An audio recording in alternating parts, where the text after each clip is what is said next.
Hello, everybody. Hello, hello, hello. It is so good to see you. How is everybody doing? Good morning, good morning, good morning. My name is Zoe Baraka. It is so wonderful to see you. Today is Tuesday, November 2nd. It is the 11th month of the year. Wow. And this is how far God has brought us. We are so grateful to be here. I am very excited today. As you can see, I've got my Chelsea t-shirt on. Please do not ask me what the greeting is, what the chant is, and all of that, or what the scores are. I will not know. Okay? But we are supporting Chelsea for the next, I don't know how many years. So that's just what it is. Okay? Once again, my name is Zoe Baraka. The show is To My Younger Self, where we tell stories from our past that will propel us into the future. I am so excited to see you. So excited. Listen, let's go around and say some greetings from all across Africa and from different parts of the world, okay? Bella to you, Bella to you. If you speak Moshi and you are from Burkina Faso, Ibioke Bari to you. Barka da Zua, Sanunku da Zua. Yaya de Yakakwana. Ikwana Lafia, all of these. If you speak Hausa, I am greeting you. I'm saying, good morning. How are you? Did you sleep well? I am so thankful that you're here. Ya Ken Ken, Tuma Tuma, Fuduo Wela, Futuma Awela, Tepose Wenam Baraka. All of these are different variations of the Kosal and the Mamprili language. La Awane, the Frafras will say, Ansuma, the Wallace will say, Ansuma Hogang is song that the goddess will say. Da Soba to you if you speak the Gomba. Hey, Ndinao to you. Wezo, Wezo, Lo, Wezo. I am thankful that you're here. I'm greeting you in the Ewe if you come from the Volta region of Ghana, I greet you, I greet you, I greet you. As we say, Ojeko, do you speak Ghana? Are you from Accra in Ghana? Ojeko to you. Ekaro, Ekabo, if you speak Yoruba, it is so good to see you. Otutu Oma, do you speak Igbo? Nabata, welcome, welcome, welcome. Emesiere to you, Emedio to you. If you're from the south of Nigeria and you speak the Ibibio dialect, I am so thankful that you're here. Thank you, thank you, thank you. Etisen, Akwaba, Minyaba, Minyaba. It is so good to see you. Memawache, we thank God that you're here. Nyamishra Bebre. God bless you. God bless you. Karibu, karibu sana. Habari gani to you. Habari yasibwe. Iyaure to you. Murembe, murembe. Do you speak Swahili? Are you from any part of the eastern to the southern part of Africa? I just greeted you in Swahili and Luo. It is so good to see you. Awana to you if you speak the Mende of Sierra Leone. It is so good to see you. Mangwanani to you. Makadi to you if you speak Shona and you are from Zimbabwe. It is so good to see you. Linjani to you from the Ndebeles of Zimbabwe. Nagadef, do you speak Wolof and you're from Senegal? I greet you. Welcome. Good morning. Good morning.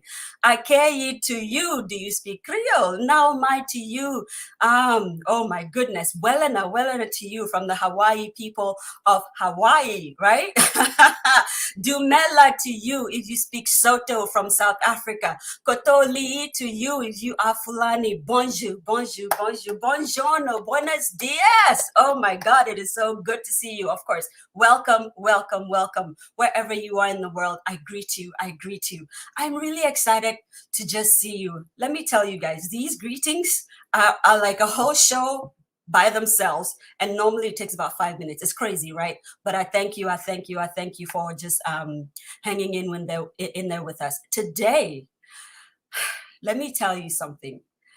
When it takes someone who is a good editor an hour to edit a bio, you know that bio is heavy, okay? This man's bio reads like a storybook. And I sat there and I kept saying, oh my God, if we read the whole bio, we might not be able to tell stories. We had to cut and snip and try to adjust.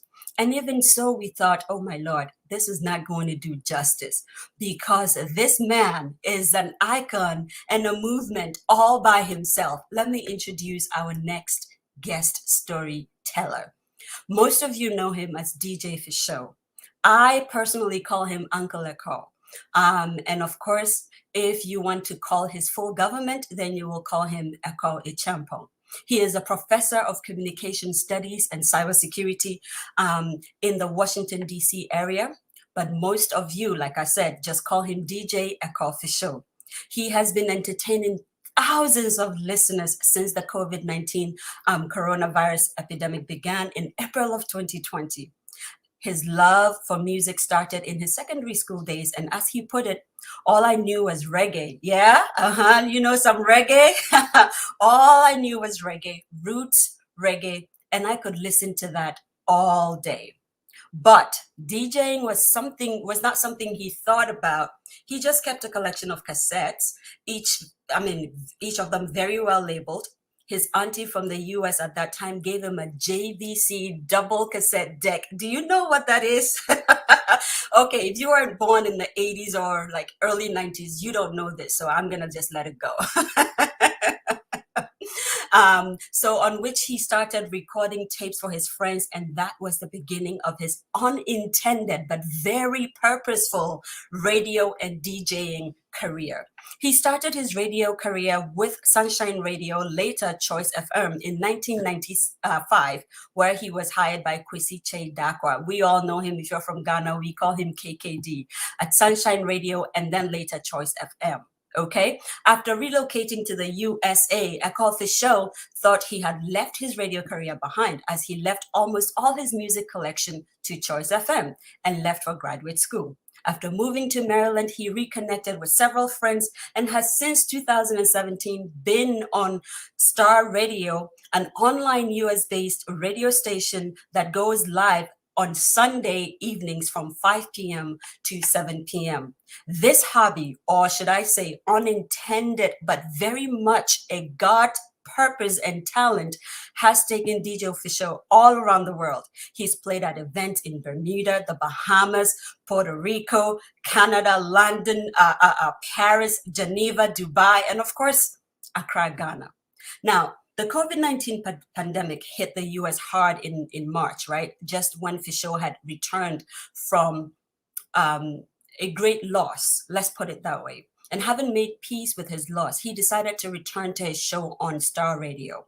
For some reason, his equipment could not connect to the station's network, thereby making transmission impossible. And then the text, so people started telling him, listen, go on live, go live, go live. If you read, if you caught our post, you see a lot of the things that people, were telling him. They were like, go on the Facebook live some, where Fisho, go and play on Facebook, or why you did crazy or something. I won't interpret that. Facebook, they wait for you. So on Sunday, April 5th, 2020, Music for Your Quarantine Feet was born. It was for 2 hours, old school and Afrobeats. The instant feedback took him off guard. And as he started to read, messages and stuff like that, and people just started sending him, just little honorariums, just little by little. They were like, oh, thank you so much for playing music. Thank you so much for bringing smiles into our hearts, so on and so forth. And Uncle Ekow, being who he is, did not just pocket the money. What he started to do, he decided to help frontline workers in his area by donating masks, sanitizers, gloves, and food to help in the fight against the coronavirus. So far, he has donated to 6 locations in the state of Maryland alone, and to the Legon Hospital, which was his local hospital growing up.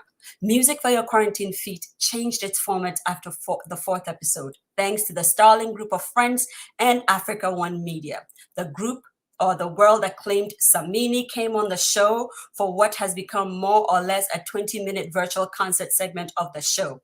Apart from Samini, Ekow Fisho has also featured superstars like Kiddy, Prince, Ofe, Cho, Bright. I gotta learn how to say that. The great Ben Bracco, oh my God, Gas Miller, and the legendary Amachi Dede. Sundays are not the same anymore, as he puts it. Music for Your Quarantine Feet has had an impact on all of us. You can catch him live on his Facebook page on Sundays every single week. You cannot afford to miss it. I am always dancing to it since I started going on with him. Listen, without further ado, I told him 5 minutes, but as you can see, that bio was really, really huge. And again, I kind of like had to cram it. I was grinching when I was reading it because I was like, this doesn't do him justice. Without further ado, as we always do, guys, let us give this fantastic, fantastic DJ of a man a great TMYS welcome, welcome, welcome, welcome, sir.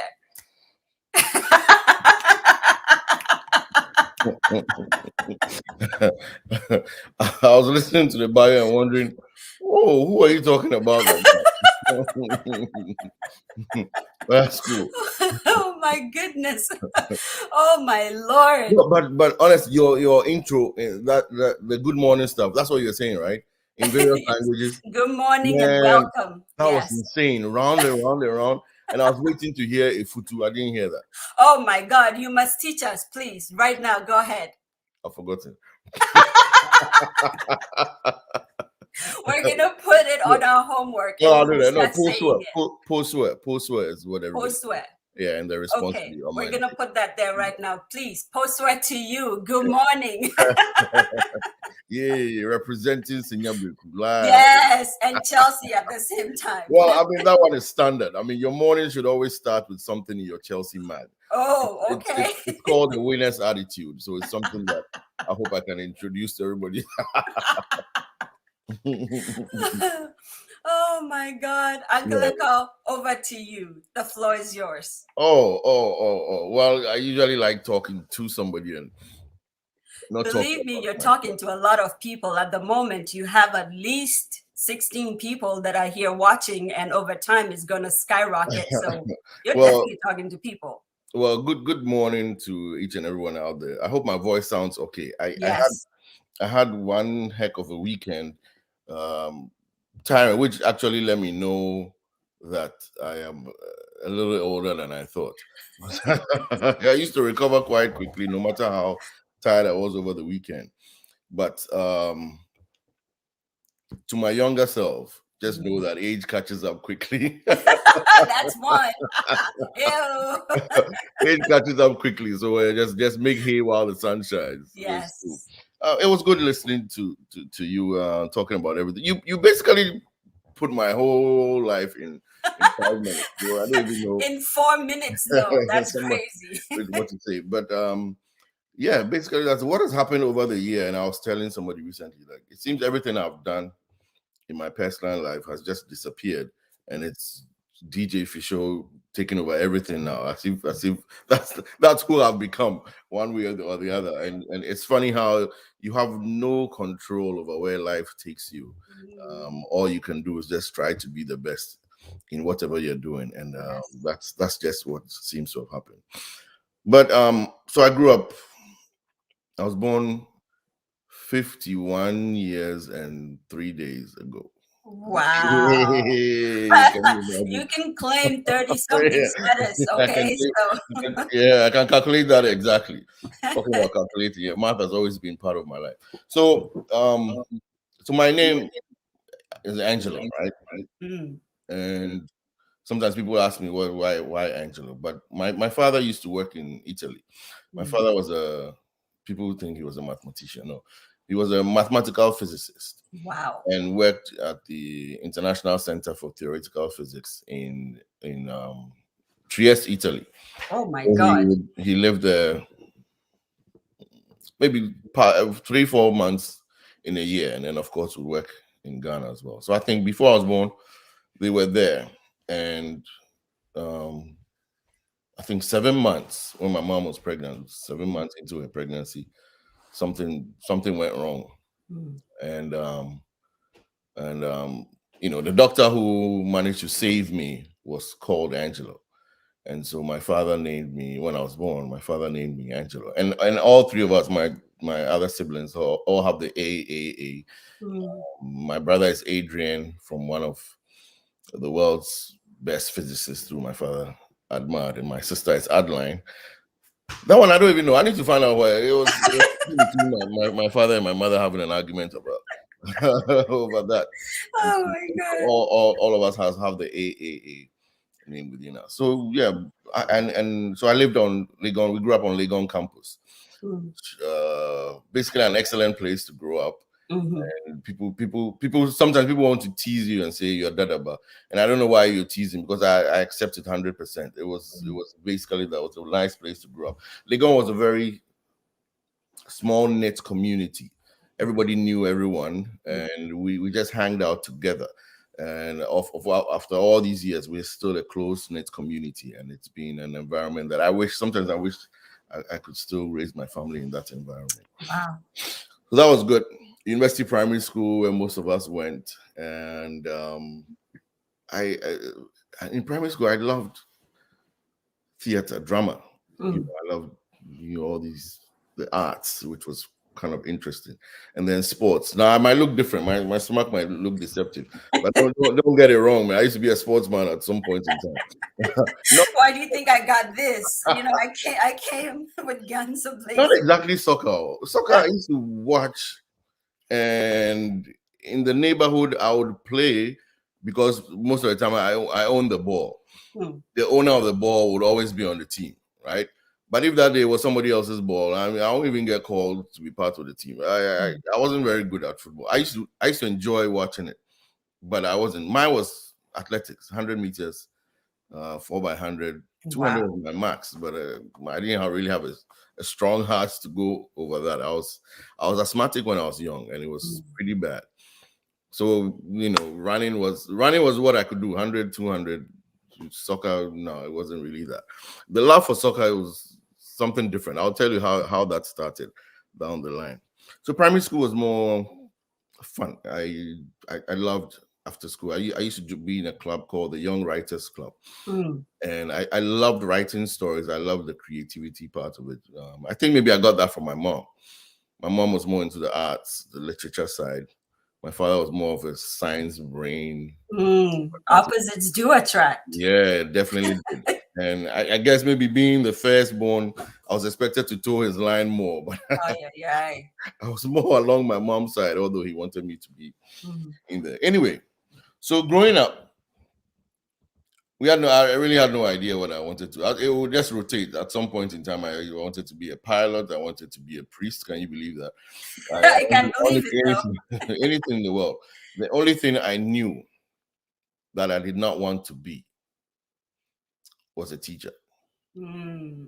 I just knew I did not want to be a teacher because both parents were, and I just didn't. It's funny how the career you take, sometimes your kids, it's either two ways. They really want to be that or they don't want Oh, to be they that at don't all. at all. Yeah. Yes. And I just didn't want, I mean, I had no intentions of going the academia route at all. So I was just cool, just rolling in there and enjoying growing up with family.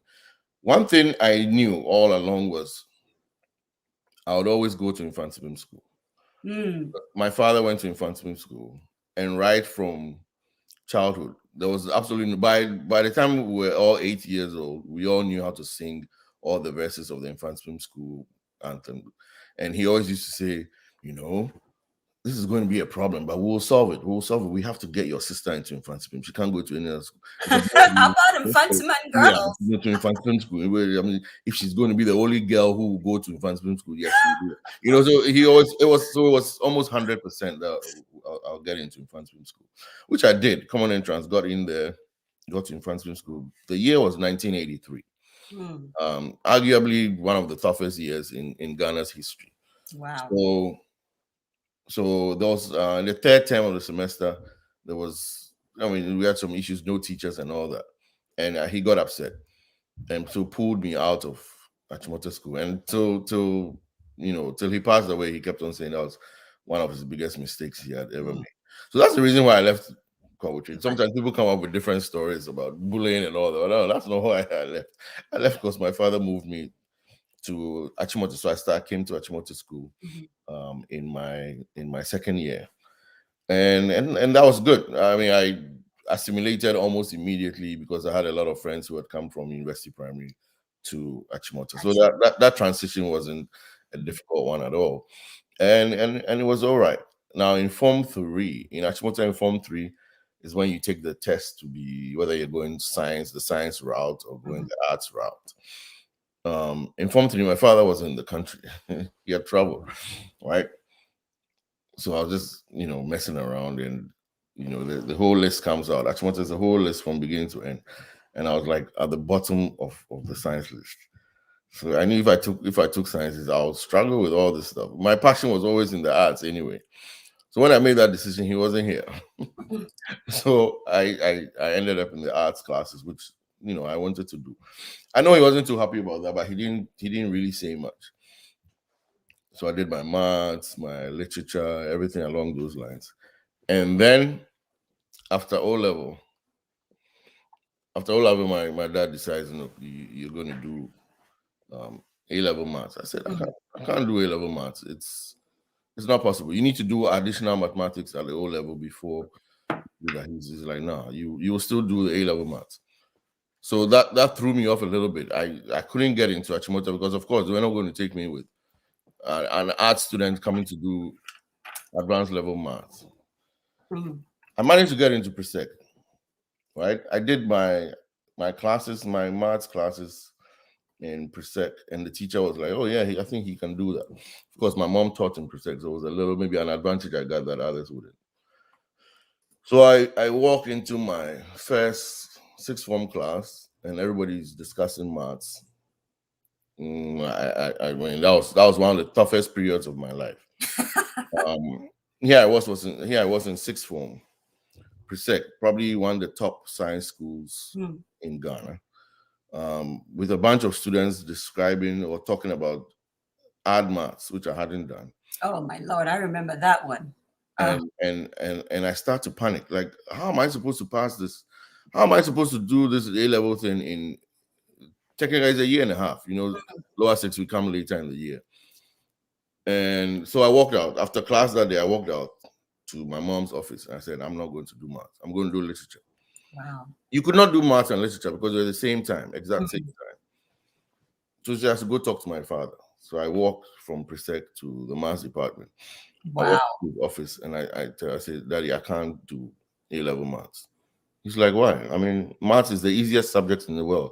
What do you can't do A-level maths? I said, I can't because everybody is way ahead of me. Said, yeah, so what's the problem?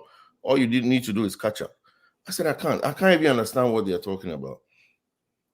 So from that day till the last week, so that's the first day of lower six, till the last day of upper six, my father taught me maths in his car every Sunday.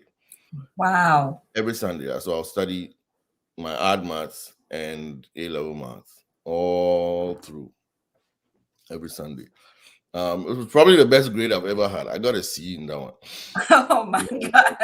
And I think it just he used that to prove a point that you could do advanced level maths without doing. You could do A-level maths without going through the right channel. But that was a bit too much for me at that time. So now it was time to go to Legon.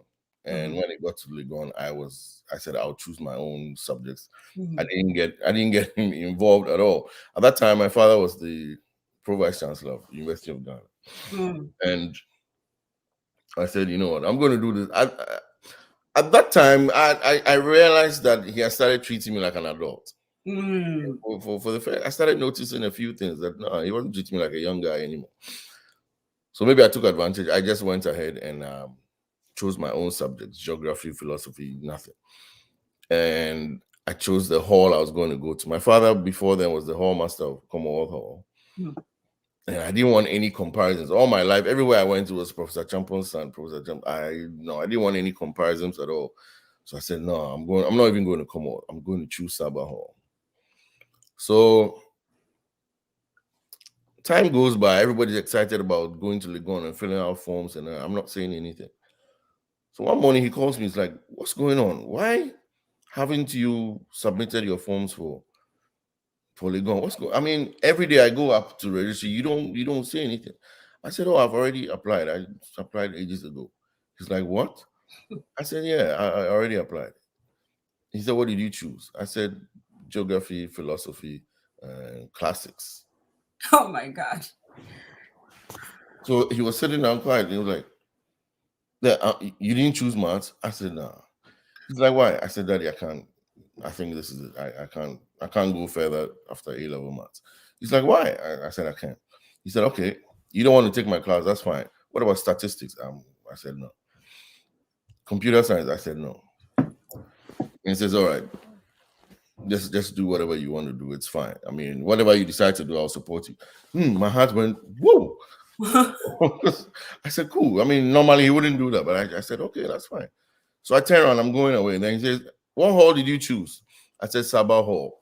That's when he screamed over my dead body. You're going to come out or you will be a vandal. There's no way. and I have no regrets at all. Best hall ever. Any institution in the world. I can't imagine being in any hall apart from Commonwealth Hall. And that's Wow. glad I ended up there. And of course, I knew he was always passionate about being in Commonwealth. He was the hall master at some point in time. And I knew that when he was a student in Legon, he used to DJ over in Commonwealth Hall as well. So he loved music. And maybe that's where I got that from. So that was also an interesting timeline of what I did. At some point in time, he allowed me to be myself. And I think it's something that I've passed on to my kids. So like I said, growing up, I never wanted to toe the academia line. And to think about it, that's where I am. Can you imagine? I was about to say that you are now a professor, so it kind of does not make sense. It's even that I don't even know what happened, how it happened. Wow. I came to grad school, University of South Dakota. And then during my first semester, I think I gave a presentation on something. And after class, my professor calls me and says, "You speak very well." And I said, "Thank you."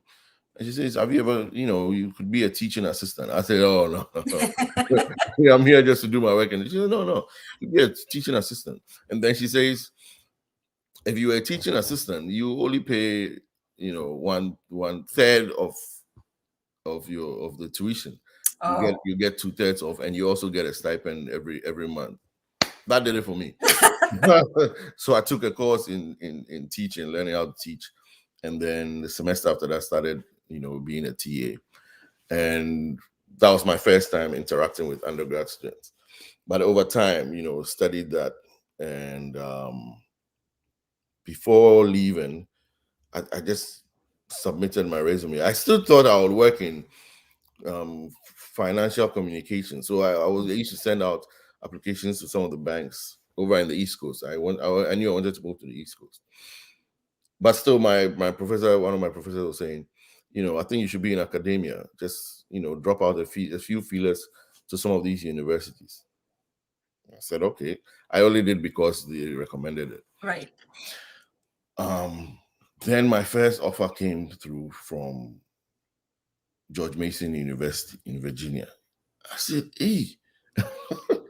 Then I get another offer from College Park, University of Maryland, and then one from University of Kansas. So I visited all these three schools. They told me what I would do. Maryland was interesting, but there was a class I didn't want to take. It was too huge. I didn't want a huge class like that. So I accepted the offer at George Mason University to lecture. And so that's how I moved over to the East Coast. And that was weird. So now my first class teaching intercultural communication. It's a combo class, those classes where you have graduate students and undergraduate students. And I think I had 27 students. And so my father is excited. I told him what I was going to do. 1 hour before class starts, I'm sitting in my office and suddenly I start to panic. Wow. I'm like, yeah? What if they don't even understand what I'm saying? What if I get some questions that I can't answer? What if, I start doubting myself a little bit. And when in doubt, what do? I call my father. So I call him and say, "Daddy, I'm 1 hour away from class." He said, "Yes, okay. So how are you feeling?" I said, "I'm nervous." He said, "Why? Haven't you prepared?" I said, "I've prepared." "How long is your class?" I said, 3 hours. Wow. He said, "Okay, yeah, just be yourself. You just do pretend, just imagine you are in class and you are presenting." The other way around. So I said, "Okay, just be yourself, hang out, go." And that's what I did. So I went in there, my first class.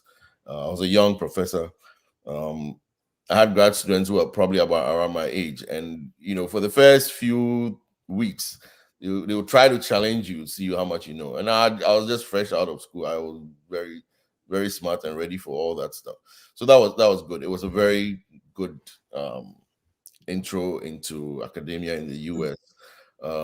I knew how to speak a little bit differently.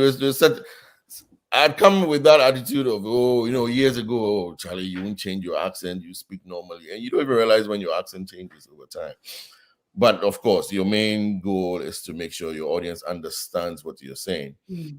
and react or respond to feedback, which is always very important anytime you're teaching. Not just what they say, but what they don't say as well. You Right. watch the body language and do you understand what I'm telling you and Mhm. respond to that. And it's been how many years now? I started teaching in 2003. Wow. So how many years ago? That's You and wow. me both. We don't do math very good. I think we're going to let the audience do that for us. Yeah, it's been that, and it's Wow. cool. But the DJ thing you talked about, so So I what started. we want you to do, Uncle Ekow, is this. Tell us a defining moment story. I think that we're yearning to hear a full-blown story from start to finish that may have defined you or that makes you want to go back and talk to your younger self. Let's do that. Jeez, defining stories. My my journey is like crossroads, right? Yes. Uh, Uh-huh. which it's been intertwined so Mhm. many times that I can't even really define the path that led You from know, I one keep place to another. forgetting you're a communicator, so you take words as is. How about you just tell us a story? Tell us a story in your life. Let's do that. I Jeez, mean, you're still telling stories. We I just am. want a story from when this happened and that happened, and pretty much that's it. All right, I'll tell you this. Yes. Um, must have All right. been. So let's let Okay. you think a bit. I want to say hello to a couple of people that I see, and I was just like, "Oh my God, everyone is here! This is amazing!" And so, as Uncle Echo is, recalibrating and telling us stories, I want to say good morning to all of you. Of course, my big sister and producer Elsie, I see you, I see you, I see you. I see Sumaya Com Beverly Ross, one of our top followers. Thank you so much, Carla. I see you, my dear. God bless you. Oh my God. Pastor Teresa, you woke up for this. Thank you so much. Thank you. It's very early where she is. So I really, really appreciate it. Ralia, thank you so much for joining us. Andy, thank you so much for joining us. Thank you, thank you, thank you. I want to say this right. Osei B, I see you, I see you. Antoinette, I see you. Thank you so much. Thank you so much for joining us. I see, oh my God, the big guns are here. Oh my Lord, my own senior, Margie Marge. I Mhm. see you. Thank you so much for joining us. Eddie Stone, thank you, thank you, thank you. Oh my Lord, oh my Lord. I see Abaketo under the Queen of Hope herself. I see you, my dear. Thank you so much for joining us. Eric, I see you. Ninette, I see you. I see all of you, and I am just so grateful that you're here. Thank you, thank you. We just so thankful, so thankful. All right, wow, Kofi. Good morning, good morning. I see you, I see you. All right, back to you, Uncle Fisho. 1993. I'm at crossroads. That's exactly what I want to do. Mm. My heart is more into the entertainment aspect of things, PR, public relations stuff. But academically, I'm doing something else in Legon. Mm. Then I meet a guy called KKD, right? Mm. And he was at that time he was at ABC. Can't remember what position he was then, but I ABC, the brewery. brewery, yeah, Oh wow. yeah, that's where he went. So I'm talking to him, and I say I'm interested in. I like the event promo stuff. I like Mm.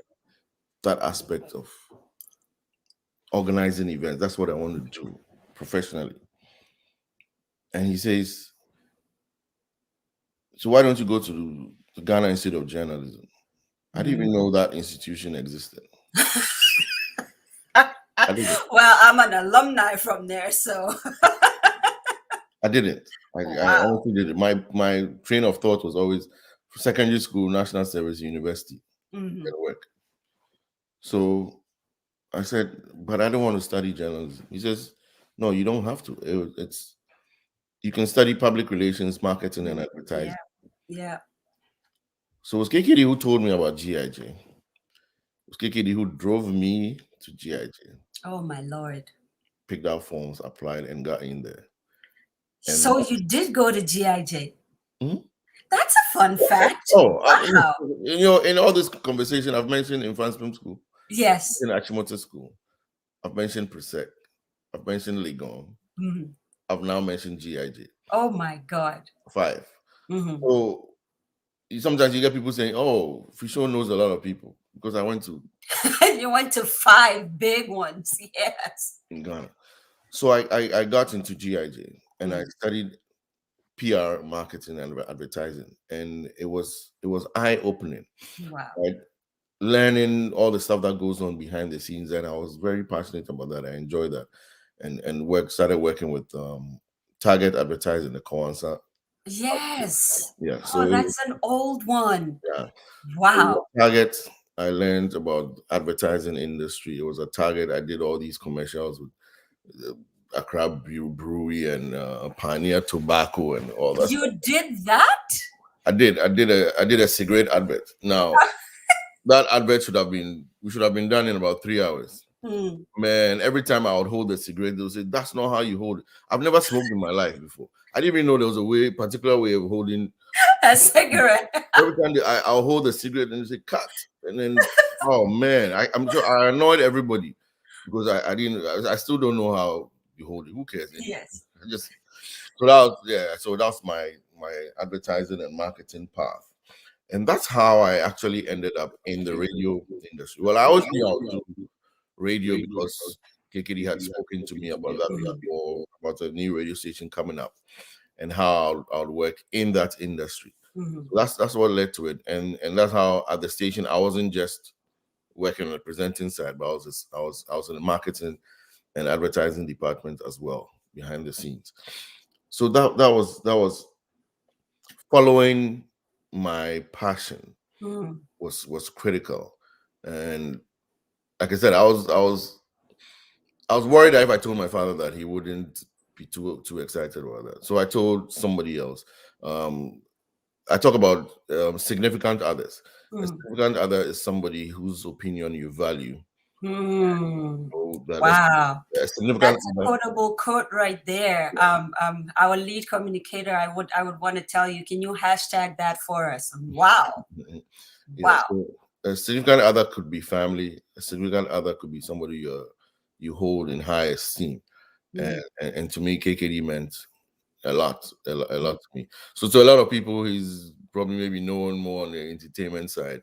Uh, to me, he was more than entertainment and somebody that I talked to. He actually after that met with my father and they had a little discussion about a career path if I went that route. So that Wow. yeah, I don't think it's something I've told a lot of people. Of course, my wife knows and a few others, but yeah, he played a huge role in the career path I took, and Mhm. probably what I've become today. Yeah, so he's a crucial, significant other to me. Wow. Oh, it feels therapeutic talking about it. Right. It's Hopefully, amazing. yeah, Just, hopefully one day he gets the clip and then. yes. Well, we're not waiting for one day. We can send it to him right away. As the power of the internet. Yeah, Wow. yeah, But we want to say we just want to thank people who play such an important role defining us. And that's something that most people may miss. So you're watching and you have people in your lives like that, someone who is probably helping to navigate where you're going. And of course, this is not without friction, obviously. Sometimes there will be friction, but if you're listening and you have your eyes wide open, I am sure you will be able to identify those significant others. I want to call them destiny helpers, or people that God has put in your path to help cart that path for you.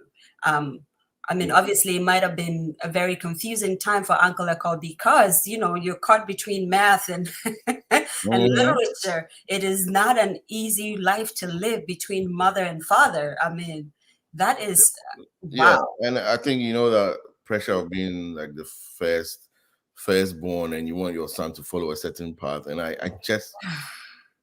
wasn't resistant, but I just wasn't sure if I was cut out for that, you know, and moved towards in a different direction. Wow. Yeah, so that was one tough period in growing up. In your life. Yeah, Wow. We're gonna let the audience decide this, as we always do. Do we want to hear another story from Uncle Ekow? And if we do, I want oh, you to plenty. say aye. Say aye, say aye. So now what you're teaching, and you know, someone did put in the comment section, you've been teaching for 18 years, by the way. Who would have thought, right? um, 18, yes. wow. I had 1 year of teaching assistant in grad school as well, so maybe 19. But yeah, 18 professionally. Wow. So now we want to hear a story about your DJing. It could be a funny story, something that, you know, either made you chuckle or made you go, whoa, that's a teachable moment during your, I know there's so many of them, and a lot of people are here for that. So let's hear it. Oh, the DJ stories. Well, so this DJ thing, right? I don't even know. I always saw it as a hobby. Like that's something I do because I enjoy doing. And like I said, I left the first time I DJ'd, right?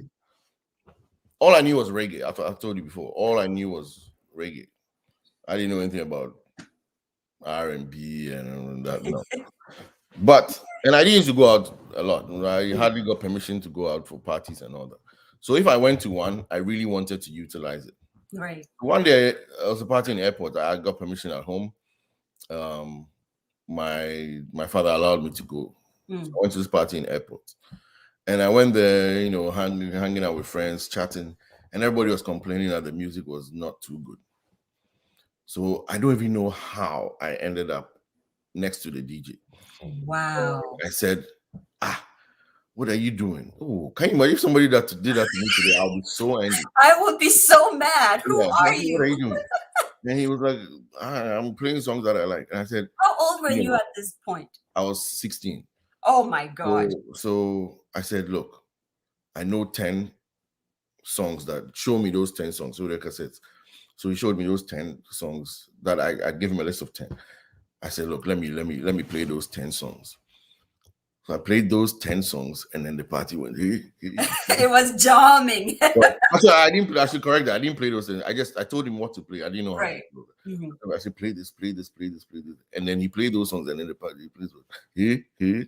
So you know, I said, hey, Kelly, I like this music stuff. I can do that. But still, it was just reggae, all my reggae stuff. Then I get to Legon. So I get to Legon one. I was in national service. I was doing my national service, but I lived on Legon campus, so I would always be on campus. So I go. There was a big function happening in Legon Hall that everybody was looking forward to. So I go to Commonwealth Hall and I meet the DJ.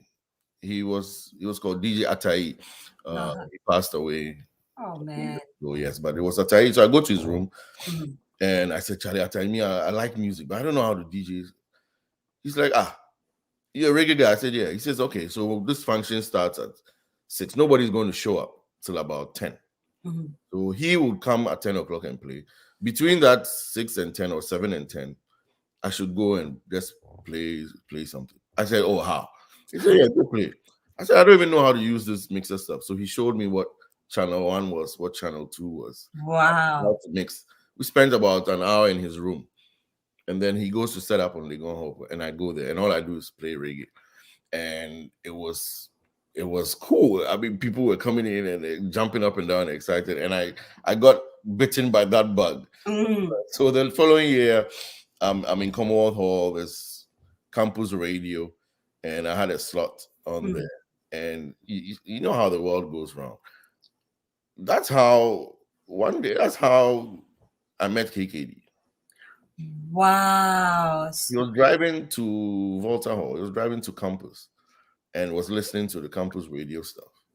And so one way or the other, I met him at the junction somewhere between Legon Hall and Volta Hall, and somebody mentioned my name. And so I said, "Oh, your mom taught me in Prosec Secondary School, but I also listened to your thing on Commonwealth Hall, and I like it. One day I would open up a radio station and I would employ you." Oh, I laughed it off. I just forgot about it, and that happened, 5-6 years later. But wow. yeah, so I got into reggae. I got into the DJing stuff because Atai had taught me about it, and then I started collecting music, just reflecting on certain songs that I know, and just collecting. And then little after little, just parties around the corner, and then I get into radio doing this. But I didn't. It still was never professional. So I come to the US and I leave all my music. Now I used to go to England every summer, and when Right. I go, I would buy a lot of CDs, records, whatever it was. So I had a good collection of. I mean, trust me, I had a lot. So I'm coming to. I get admission to the US. Um, I'd worked very well for Choice FM. Management was very happy, and then they gave me my thank you present when I was leaving Choice was they bought my ticket to come here to school, Wow. and they bought me a first class ticket. That was my first time flying first class. And Wow. they bought me a first class ticket to come to say thank you for all you've done for us whilst we're here. And that took me off guard the day I was presented that. And in exchange, I knew I couldn't take my CDs anywhere. I left all my CDs. I don't know how many CDs I had. Left everything. I just took 10 CDs away with me when I was leaving to the US. So I come here, and of course, music was the last thing on my mind. I had no plans of doing anything. I only bought some equipment because I was a member of the African Students Organization, and one day they were having a get together, and we didn't have anything there, so I rushed to the store, buy some DJ equipment, and then started playing a little bit, and everybody was like, "Oh, Whoa. this is professional." I said, "Oh, Wow. really?" Okay, let me start carrying it on again. Anyway, so I moved to the East Coast, teaching here. Belinda is in studying for the bar at that time. Friend of mine, Jack Lord. Jack Lord comes to the house and says, "Oh, there's a party over in Sahara, over in Maryland. We should go." I said, "Oh, I can't really go. My wife is pregnant. Let me stay home small and keep her company." Jack, nah, dang. We are not traveling out of town. She's pregnant. She's okay. Let's go. Let's go. Let's go. I love So it. I leave the wife at home and I follow Jack, and we go to this party. And I walk in there, and then I see this guy. The DJ was there. He was like, "Oh, he calls me Fisho." I couldn't really remember who he was, but he did remember. He says, "Oh, is it okay if you play a little bit?" I said, "No, I haven't done this in a long time. No, I'm not interested in all that." He's like, "No, oh, it's a nice party. Just play a little bit." I said, "I don't even know your music." Like, Charlie, look through my stuff. Look through my stuff. I said, "Okay, just 30 minutes. 30 minutes, but." So I took over. I played for 30 minutes, and then the place went crazy. Wow. Within that 30 minutes, somebody comes up to me and she says, "Oh, she has a wedding the following week." I said, "But you can't have a wedding next week and say no, Not have no, it no." say She knows what? the DJ she has hired. She will tell him that she's canceling. So Oh my I God. come home and I tell Belinda, Charlie, what just what happened? Next week I'm playing somebody's wedding. She's like, "How?" I didn't have any. I had the equipment, but I didn't have speakers. So then I go to the music store, I buy speakers. I played her wedding. It went crazy. And I returned the speakers. I did that about 4 or 5 times, and then the store banned me from returning stuff. I didn't keep it because I didn't think I was going You to didn't do think you it. were gonna No, need I it. didn't think I was going to do it. So I returned, I'll use it on the weekend. Monday, I return it to them. Thank God for that in America. Yeah. And then it got troubling because every time somebody would call, "Charlie, we want you to do this." I said, So then I said, "Okay, you know what? Let me buy some equipment of my own. If this thing is Right. going to be a side gig, let me buy it on my own and then start, word of mouth. But I'm still not going to advertise it because I don't think I'll have time to be doing this on a regular basis. And it's been nonstop since. This is Wow. since 2003.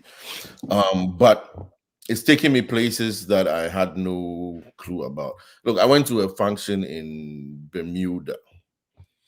So I play, and it's funny that I left, it was my birthday, so I remember it very well. October 29th, 97 or 96. Anyway, so I get to Bermuda, we have the function, the wedding, and then the evening there's a party in the club in the hotel, which we are playing at. And then who walks in? Um, Kenny Rogers, um, um, all I need. What's the guy's name? Oh, Johnny Legend. John Legend John Legend. See, I just said with Johnny Legend. yeah, Keep John going. Legend We're with his gonna go. wife. Well, Wow. yes, they were dating at that time. Uh, Wow. Chris Tucker. Uh-huh. Who else? Anyway, we're all in this club in the Bahamas, and I'm like, yeah. so Samaba. I switched to old school. I'm like, you can't go wrong with old school, and it goes crazy. So I walk out, and Chris Tucker, what you know about this music, man? I thought you were African. I said, yeah. But yeah, that was a swell moment. We had Wow. breakfast with Kenny Rogers the next morning. I think I took Facebook. I just started, so I think I put some pictures out at Oh, that time. wow. But it's taking me places that um I had no clue I would You would go. go, yes. Yeah, and I take every event seriously, Mm, and I take every event as a production. I have a yes. lot of friends. I do have a lot of friends. So sometimes I worry, okay, this guy was at this party, this guy was at this party, this guy was at this party. If you're not careful, if I'm lazy about what I do, I'll be playing the same songs everywhere. Oh, wow. So I try Wow. to, anytime I'm hired for an event, I focus on it. Mm.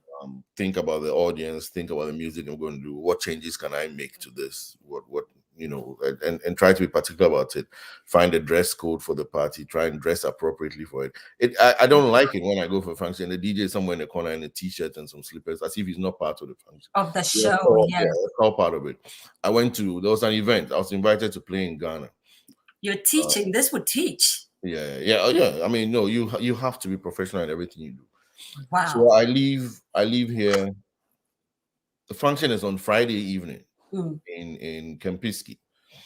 So they book everything for me and they tell me, okay, Fisho, we want you to stay in Kempinski, so you're around the function.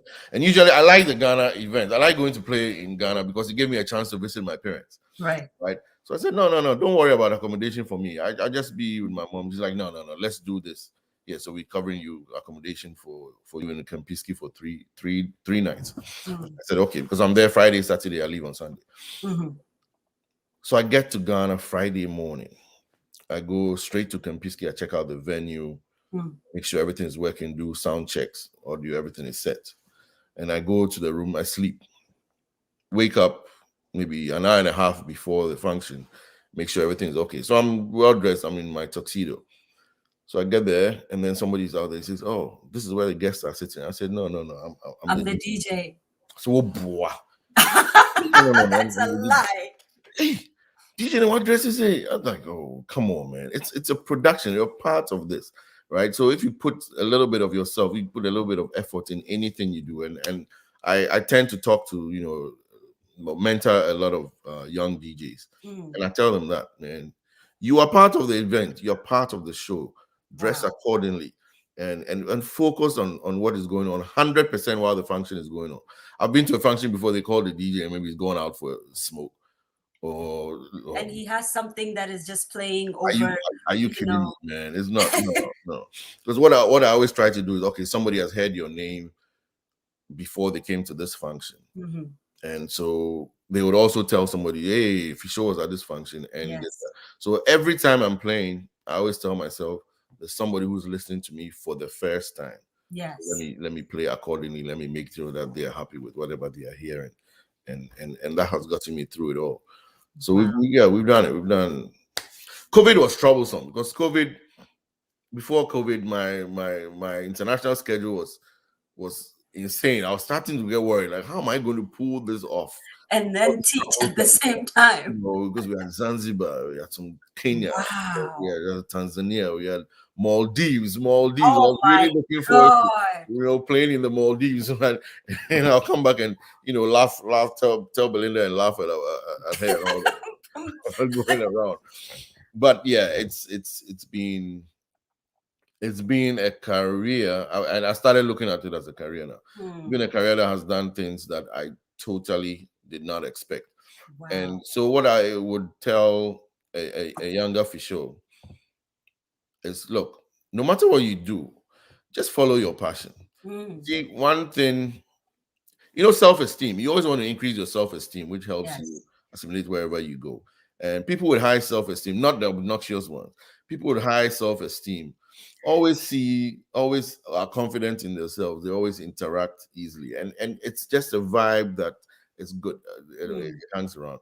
The opposite is true. People with low self-esteem.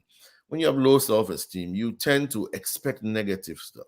You're always seeing the negative in people, and you don't want that. So you always want to find something that would help you increase your self-esteem. Your self-esteem. And Wow. if it is playing music, do it. If it is cooking, do it. If it's doing hair, just do it. Find something that makes you happy, something that you do that puts a smile on your face at every time, and then do that, increasing your self-esteem. Because being negative is not pleasant at all. I don't like it. I've never been like that. So just increasing your self-esteem. And it's funny, one thing might work for somebody and won't work for you. I've seen people who are excited or have good high self-esteem because they are tall. I've seen people who are not happy because they are tall and always walking with their head down. Yeah. Yes. So just find what works for you and then enjoy it, be passionate about it, and then move on with it. With me, I found music, and it transports me to a whole different world when I'm I see that. Yeah, and then wow. The body pain and all that will come after the function is done. But during that moment, it is the time that I really enjoy. It's funny. We had said that it was going to be 35 minutes, but like I said, we never even the stories are so engaging and so enthralling that we're 56 minutes in, and we haven't even started. We haven't touched on the Chelsea. We didn't even finish the coffee, tea, or water in the Chelsea mug. So Chelsea Football Club. Talking about self-esteem, right? Chelsea Football Club is something that puts a smile on my face every day.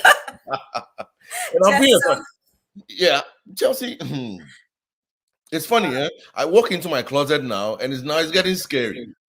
Hey, blue. I don't even have anything to wear anymore. I don't even have anything to wear anymore. It's just weird. But how did I become a Chelsea fan? So I told my father lived in Italy, right? Right. So he would bring news when he was traveling. He would bring newspapers, and I'll glance through it. I couldn't read Italian, of course. He could. Just a disclaimer. So I work with a Bluetooth mouse that has suddenly decided not to work. Thank you very much, Amazon. So I see all of the comments. We see them coming through, and we're not able to show them. I do apologize for that. Just keep them coming, and we'll go back in there and respond. But there's so many interesting comments on here, and I wish that we could display them. Again, I do apologize. All right, Uncle, go ahead. If they are negative Chelsea comments, don't worry. Don't Some of them are. We're talking high self-esteem right now, so we're rolling on the Chelsea angle. We're supporting a team that always keeps you encouraged, even when they lose. It's just like life. That when you are down, you know that the only place you can go is what? Is up. It's up. Same when Chelsea loses, you just know that next week they're giving you better quality. But how did I become a Chelsea fan? Okay, so my father will come, and then I couldn't read the newspapers, but in the back of the newspaper will be the sports section, and I'll look at pictures and all that.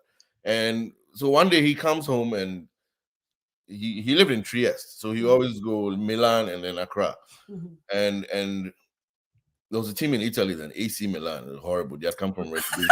Oh God, please. Well, let's not start a war over here. I see Manchester comments already. Oh, please. No, please. Can we delete people from yeah, take them off. Anyway, so AC Milan had just moved into a higher division, and then they had bought 3 football players from Holland. 2 of them were black. Ruud Gullit and somebody, Frank Rijkaard. But I became fascinated with Ruud Gullit, the black guy in AC Milan, and he started doing well, started playing well. So when he brought the newspapers home, I'll cut a picture of Gullit and then I'll keep it by my Wow. bedside. And so I became a fan of that football player. Down the line, where does Gullit end up? He comes to England and then joins a club called Chelsea.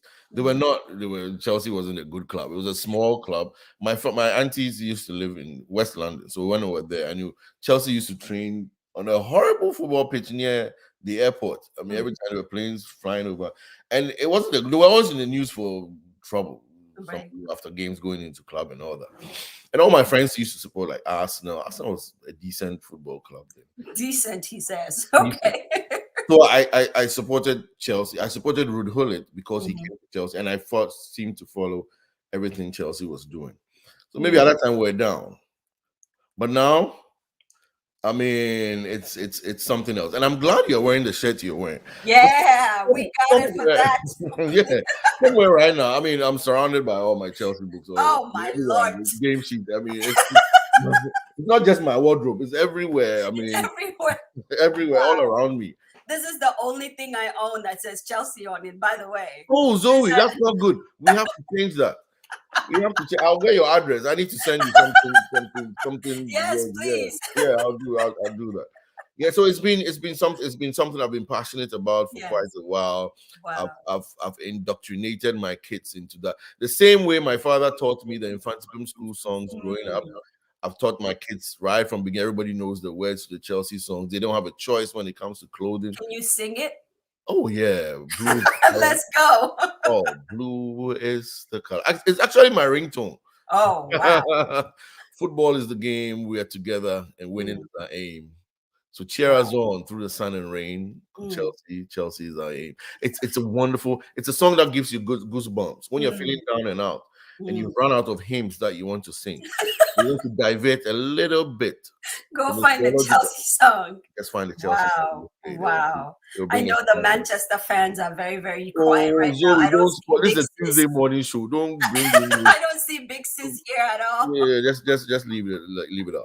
And so that's that sporting. I like to tell people about that and all that. What a pleasure has been just talking with you and just. Hey, are we done? We have spoken for half an hour. Oh, how? Me, I'm not done. You see, I can't tell you about a story about myself. Just one moment. So the audience is just amazing, and again, I'm just so upset that I can't, show what is going on here. Uncle Ekow is not done. So I'm thinking today is going to be an extended version. So just hang with us. And when, it's very rare to get Uncle Ekow to actually sit and be this comfortable and talk. So for us, this is favor on our side, and we're going to take it without any remorse. So come on in. Yes, let's go. Here we go. So it's good. It's good we did this today. Yesterday, I couldn't even speak. Oh my God. I was shivering. I was tired. Yeah, because I watched you in Houston on Sunday, and oh my goodness! Yeah, I thought those people in Texas are something else. They were on fire. Between Friday and yesterday, I think maybe we slept for a total of 6 hours.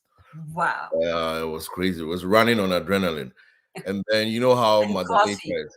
Mother Nature can let you chill. She'll be sitting back watching. And then finally she hits you, and she hit me yesterday. So Mondays are my busiest days. Mondays I start teaching at 8:30. Wow. And I have a break at 2:30. That's when you called me. I have a break between 2:30 and 6 o'clock, and then I have a class from 6 to 9 o'clock. Now, yesterday, my daughter is playing field hockey, and they're in the championship for the first time in 7 years or 8 years. Wow. And I never watched any of her games. She's in school. So she sends a message over the weekend, Daddy, you have to come to my game. It's at 4 o'clock. You have to come to my game. I said, okay. Now, my flight from Texas was 6 a.m. I land at 10 o'clock. So already I've missed my 8:30. I gave them assignment to do. That's fine. My next class is 10:30. I'm teaching from the back of the Uber. I get home. I let them go a little early so I can take a shower. There's absolutely no way I can miss my 12:30 class because some people are struggling that I have to teach that class. So I'm ready for class 12:30. I finished the 12:30 class at 2:45. 2:45, I get into my car, I drive an hour away to my daughter's field to watch the game. They win the championship, by the way, 1-0. She got, Yeah. yeah. I'm watching the game and I forget, but I have to come. I look at the clock, it's 5:45. It will take me an hour to get home. On that class, there's no way I could log on the phone. So I get in my car, I'm driving full speed ahead. No, okay. You don't know who's watching. I'm driving at It regular was a level. normal drive. He Yeah. just got there You quicker, a little quicker. yeah, I had to get home to get to class. But of course, I mean, family first. I had to see my daughter's game, get into the car, drive here. No, I hate traffic. I just knew there was no way I could get home by 6 o'clock. Anyway, I get home at 6:35. Run to the office, log onto my laptop. It's a class of 23. As soon as I log in, pop, pop, pop, pop, everybody is waiting. Wow. I was shocked. Normally, you know how this, I don't know, maybe it's different in your area, but here they will wait 10 minutes for a To log junior on. Right. professor, 15 minutes for a professor. If you're not there, they go. These guys had waited for me for 25 minutes, 30 minutes. My God. There. So I apologized. Like, no, I said, no, Professor, we knew if you were not going to come, you would have sent a message. So we knew something was wrong. So I'm in there. So I'm teaching. By 7:45, I start shaking. Wow. Your body was tired. I was tired. I was feeling sick all of a sudden. So I'm there. I think one of my students must have noticed it. Professor, are you okay? I said, you know what? I'm not feeling well at the moment. So I'll let you guys go early today, and then I'll give you an assignment. We'll talk about that later. So immediately I shut my computer. I ran upstairs like a baby, shivering. And of course, my father-in-law's daughter is, hey, are you sure you didn't bring COVID to this house? How? Your father-in-law's daughter. Oh my God. Father-in-law's daughter is all over the place. But yeah, it was just, you can't cheat Mother Nature, and I think that was one of those things. Wow. You just taught us something, Uncle Ekow. What you just taught us was that you can have passion for something and still, and you can have more than one passion. And if you are very meticulous with it, it can work. Because most people are so tunnel vision that we just want to do the one thing. But here you're telling us, and I hope everyone that is watching is writing notes, or putting things away in their what I like to call your higher palace in your mind. That you can be meticulous and you can be professional about more than one thing. And this is why you are who you are right now. And I'm just so grateful that you're sharing that, because not many people would come and tell you, well, I was tired at first, I was shivering, and all this stuff. But you went through it. Someone just put in the comments, it said, Ekow Fisho, you are the country solution. Not just this country. I do believe that you are Africa's solution for real though, because this is dedication. That's amazing. Yeah. Wow. Yeah. Wow. Well, you have to satisfy family, and then yes, career as well. And that is amazing. Wow. and I also think, in everything I do, I think I have a very supportive wife. Yes, God bless her. Who, by the way, has written a book. Which the title to the book is so amazing. And I'm always doing this. I'm putting people on the spot. I think that's one of the mainstays of this show. Her name is Belinda Lamte, and she wrote a book titled When I Grow Up. Can you just see the symbiotic relationship between when I grow up and to my younger self? So Mrs. Ekow Fisho, Mr. Ekow Fisho's father-in-law's daughter. This is our formal, our very formal invitation, because we're about to start something where every last week, every last Tuesday of the month, we will have an author showcase. And I do believe that we would love to have you on as one of the very first people to kick this project off. And yes, Uncle Ekow. See, I was about to say Uncle Fisho, which kind of doesn't sound right. That's what my nephews and nieces call me, though. Uncle Fisho. Well, in that case, I am there too. Please, let us know where we can get, The book. the book. Of course, Oh, you're definitely gonna get it if you are in Ghana and anywhere in the world. You will get it on Book Nook, I yes, believe. Book Book Nook you Nook can get. for sure. Yes, Book Nook is the place to go. No lie. Yeah, Yes, Book Nook definitely. We'll stock up. We have. I don't know if they run out, but we'll be sending some more copies to Book Nook pretty soon, yes, and of yes. course on Amazon. Yeah, but we want Book Nook. Yeah, I Book mean Nook, Amazon too, but yeah, definitely Book Nook. Book Nook. Book Nook is our jam. There we go, Book Nook. So it's written by Belinda and my mom. Wow. They put this Wow. together. So this is Belinda's second book, and Mm, my mom also has her books mm, out there, and together they wanted to put something. They had started talking about this forever, wow. and things, other things came up, and Hmm. they never managed to finish it completely before my mom passed. Oh And my so Belinda God. went ahead and made sure that she published She it. put it, wow. And I'm so, it's so beautiful that she actually put for both of them, Yeah, even though it was posthumously. yeah. This is so amazing. You Wow. know, I was just thinking how. So my wife has her book. Hmm. My mom has a couple of books over on the bookshelf as well, and then my father has his book. Oh, wow. So who's missing in all this? You, Father has his book. Mother has her books. Wife has her books. Who's missing in all this? Fisho. So I don't But know. I will say this though. I think that you are a walking book.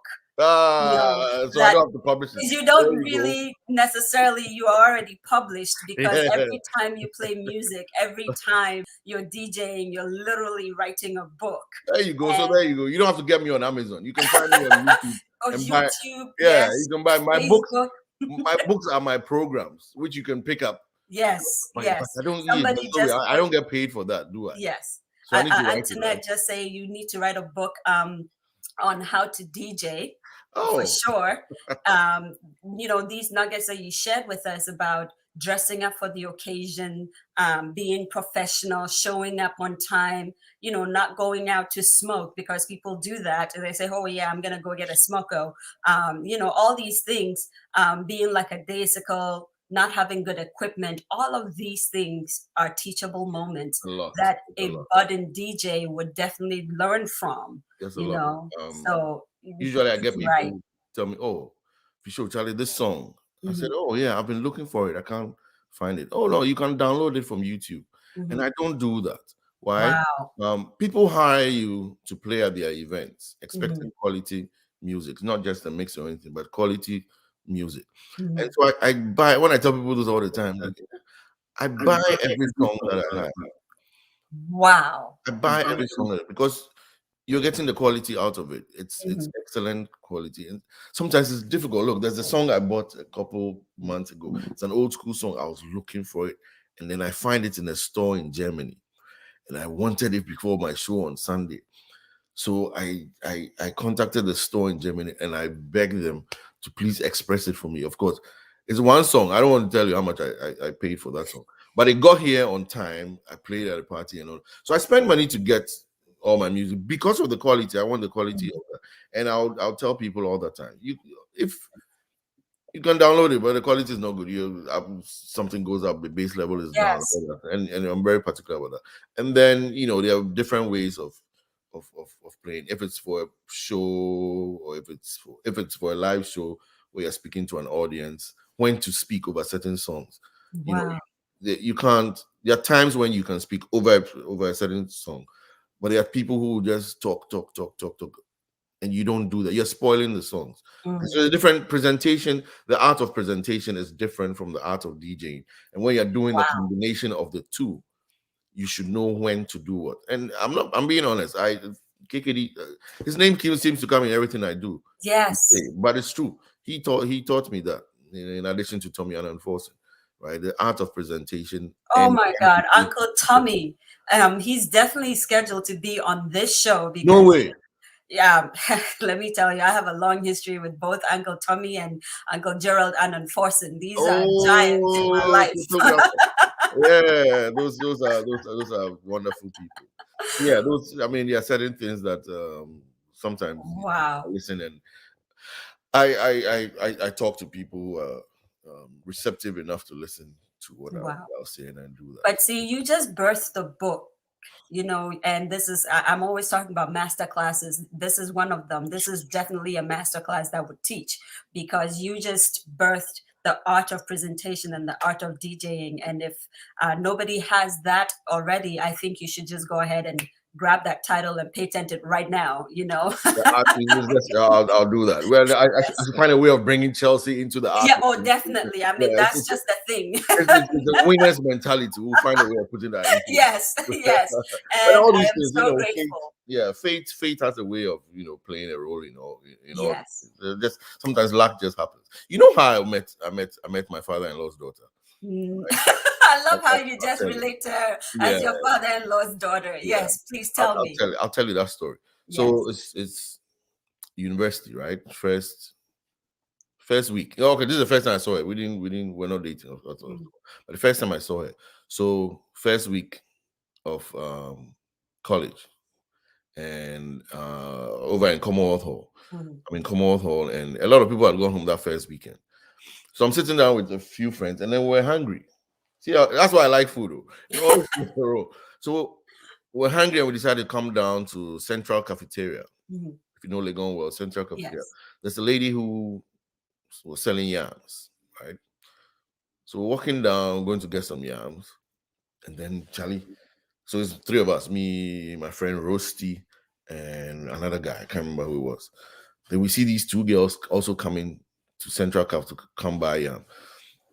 One nice looking one lives in London right now, Cynthia Jampo.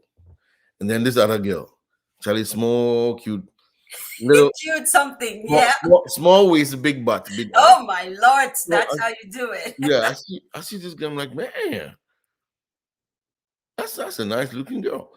And they said they were going to Sabah main hall. So we left our yams. So Charlie, we say brothers, so we left our yams. Hey, The hunger went away right away. right? Yeah, no, so we started following them. We went into Sabah main hall. And I think I was at that point in my life, I used to be loud, right? So I was loud and I was screaming and shouting, and she hated that. Oh. I didn't know. I was just shouting and making noise. Anyway, I just found out what room she was in, and I said I'll come check her out later. So later I'm speaking to my boy Roasty. Charlie, that Belinda girl, she be nice. So, oh, no, Giddy is small sister. I said, which Giddy? He said, oh, Kwaboche Giddy. I said, Charlie, so when will we go to her room? He said, well, you just met a girl. How if you go in room right now? I said, okay, you cool, no sweat. So time passes by, and one day we get a courage to go visit. But she has, her roommates, which her lifelong friends, her friend Debbie, Mami Sibru. They're all there. And they had some visitors in the room and all that. So they were chatting, they were making noise. And her roommates were nice to me, she wasn't. Wow. So I'm talking to a roommate and I'm looking through an album, right? And the album has pictures of Belinda and her siblings and all that. And her roommate's like, oh, that's Belinda's sister, Lillian, and that's Belinda's brother, Gideon. This was a couple of years, Belinda's birthday, April 24th. I said, oh, cool. I kept that all in my head. So now I'm on the balcony. This is a Kwafo Hall, they are next. I'm on the balcony alone. It was a full moon that day. Wow. So I'm standing alone on the balcony, wondering how I can start a conversation with this girl. And then she walks to the balcony and she says, Fisho, what are you doing here alone? I said, oh, I'm just looking at the moon and the stars. She said, why? I said, because I read a little bit of astrology. I was like, huh? You read astrology? I said, yeah, I learn astrology small, but I can read palms too. Hey. So now Belinda is fascinated. So she comes over and she gives me her palm. Read it. And I look at it and I said, I'm not too good, but let me see if I'm on the right track. You have one sister, you have two brothers. She's like, yeah. I said, yeah, this line here, I look at the moon, I look back. You were born in April. Man, she's blown away. And that's how we started our conversation. But Charlie, the girl was like, Oh my, astrology? And how did you get? So that's how I started talking to Belinda for the first time. You know, I never told her this till 2 or 3 years later that I made it all up because your roommate had told me. So she didn't talk to me for a week. And what now I don't understand why she didn't talk to me for a week. I mean, because she believed you. yeah, but I made it up. But, I mean, over that 3 years that we were together, I'm a good guy. I didn't Oh really. my God. She was so hurt that I made that all up. Yeah, but she's been my best friend forever. This Oh was my this. Lord. This is raps. I hope that guys are taking notes. That was Charlie, you gotta be creative, that man. was When the creative. literature comes in, that's when the literature comes in. You gotta be creative. Yes. But it's true. Another time I wanted to read a little bit about astrology, Mm. and the moon was so bright, the stars were all out there, and then she walked It in. was just, everything kind of worked out. Boom. So that was cool. But the fact that she got angry after I told her this 2 or 3 years later, I Oh mean, my to God. all the ladies watching now, would you be upset? So yeah, anyway, but it's been This is so funny. yeah, Oh my it's been, Lord. I just realized Oh, it's been 30 years. It'll be 30 years. This was wow. November of 1991. Wow. It's God been bless your 30 marriage. years of friendship, and Wow. I'm still learning astrology as we speak. Yeah. So, I love it. I love it. But it feels like the whole entire universe was conspiring to get you guys together. And I'm so I mean, excited about you that. thought you were marrying an astrologist. And you got a DJ, you'll be happy. It's not the same thing. Oh my Lord, that was classic. That's a classic move right there. Yeah, but Oh, she's been my oh rock my in God. everything I Someone do. put on there that Fisho, I'm just relieved you told the right version. Sylvia Aquamwa says that. So yeah, so Oh yeah. my God, that is a classic. Yeah, Wow, so it has it's been a been, lot of laughs the today. life has all been a whole continuum. It's been full of crossroads, Yes, and who knows if we are now on the ultimate path I think of you are. I satisfaction. think you are because every week you make people happy. That is the Man. ultimate. Someone once said on this show that smiling is an act of charity. Oh, And if you are the person that brings the smiles to them, I don't even know what to call it if you are not Providence itself. So yeah. I'm just so grateful. This has been such a wonderful conversation. It just felt like a conversation, almost like I was sitting right there on the couch and everybody else was there with us and we're just getting to know you. And a Right. lot of people I know Uncle Ekow as DJ Fisho and MQF. Mhm. And by the way, please try not to miss on Sundays. It is a lot of fun. Listen, you can set yourself up. There's this particular young woman who comes on and she has this Christmas tree. I don't know how long the Oh, Christmas Belinda. I don't know how long the Christmas tree has been up. Maybe Yeah. all year, but every time she comes on, I'm just so excited. She, And she she loves Christmas. She always yes, makes that and very people clear. come on and dance and just, I know that in itself is just it brings so much joy, especially during the COVID time when people had nowhere to go and nothing to Right. do. And there was so much, it felt like depression was, kind of pulling people in. It was so quiet. People were stuck at home with people they probably didn't even want to be stuck at home with. And Mhm. here comes Uncle Fisho with music and fun and just showing people up and saying, dress up and come just have a good time. Well, That's the dress up part I'll leave to Nana Sapon. It was his idea of getting various teams of like I said. I mean, the first MQF thing, mm, I decided maybe 24 hours before time. So wow.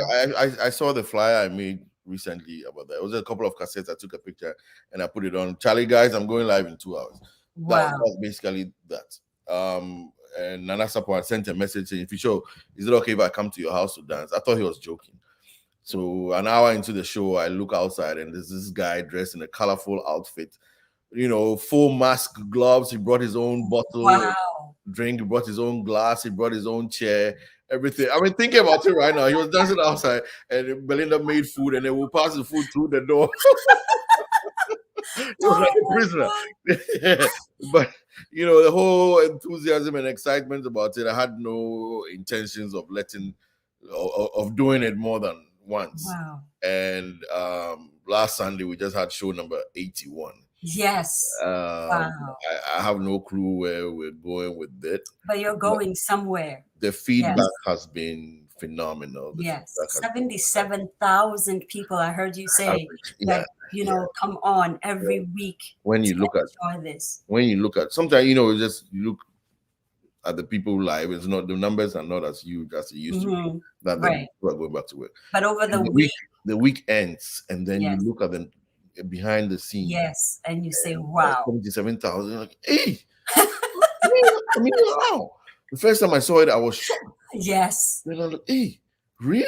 So yes. Watch, Monday, Tuesday, come back to watch all that stuff.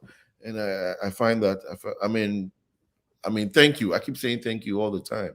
And we really appreciate everybody who comes on. But it's been the show has taken a life of its own, and we've been trying to do good. I mean, last Christmas we helped out 3 orphanages. Wow. We came over. I wanted to do something for my birthday and went to an orphanage in October. And the feedback and the response was so positive that over the Christmas we decided to do that again. And I put out some names of orphanages. Which one should we go to? But it was so intense, and a lot of people supported that. I decided, you know what? Instead of just helping out 2 orphanages, saying pick the top 2, I'll just cover all the 3. Wow. So we did that. They were very, very happy about it. And just a couple of weeks ago, some people have already started contacting me that, hey, what are you doing this Christmas? Are we doing the orphanages again? Wow. So yes, Ninette, I've received your message. There's another guy, Alfred Sakifio, who goes even behind me and presents directly to the orphanages using my name. And I didn't know that. This morning, just before your show, I get a message from one of the orphanages saying, thank you for your donation. I said, I didn't know what to say. I do. I haven't done anything. So then they continue. It message, one of your listeners on your behalf says your birthday was on Friday. And wow. So there are a lot of things people do behind the scenes that even I am not aware of. Wow. But this Christmas we'll do something. We have some interesting packages that we do, just helping out one way or the other. But yeah, the show through its own has helped. I receive messages behind the scenes. It's helped couples come together and help people just gain some sanity. Yes. It's helped even little kids. I mean, I have audiences as old as, I don't know, in their 60s or maybe 70s. And then I have toddlers, 2-year-olds, 3-year-olds. Just dancing to the beat. Yes. Wow. There's a girl who went Black History Month in February of this year, went to school, and her presentation was on DJ Fisho. Can you imagine? Wow. So it's not Martin Luther King. It's DJ Fisho. DJ Fisho. I'm like, oh my goodness, how did I get in there? All my academic career is gone. DJ Fisho right now. So, oh my goodness. Yeah. Wow. I'm trying so hard to be like, all right, and you know what? This is the longest running show so far. We thought we hit the mark last week with an hour 19 minutes or an hour 20 minutes, I forget. We're going on an hour 28 minutes. So it's all from this mago. When I tell people, they don't understand. It's called the winning liquor in there. Winning, whatever you pour into a Chelsea mug. Yes. It's kind of, it's like, I don't know, if you, when you're young, if you read Asterix and Obelix. Yeah. Like, it's like a magic potion. Whatever you pour in there, it just I mean, it's just water, but I mean, it's just water. But I'm drinking is like, Charlie, from the fountain of youth. Oh man, this Chelsea thing. Yes, what a wonderful conversation it has been. I am just, and for the first time ever, we have someone who put an angry reaction, an angry emoji. And I believe that anger is towards Chelsea because and if anyone is watching in London or UK, that is part of the Chelsea organization.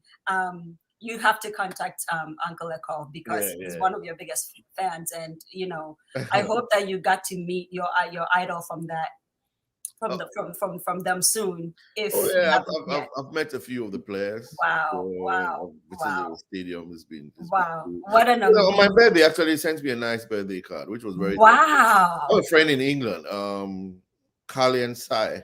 Mhm. Carly and Sai is a Holy Child alum, and she's not a Chelsea fan, but she knew I was, so contacted them on my behalf, and they sent me a very nice, message on my birthday. Oh my God. Yeah, yeah, yeah. Wow. That That was is very nice. amazing. That's, you And know what? I'm officially a Chelsea fan, guys. I don't boom, know what to say. boom, can't go Boom. wrong with that. Can't go wrong with that. Trust me. Listen, guys, just help me say thank you to Uncle Ekow. It's been such a wonderful conversation. Your whole demeanor and your homeliness. I mean, just talking to us for an hour 30. You It's just been that long. I didn't even realize it, it.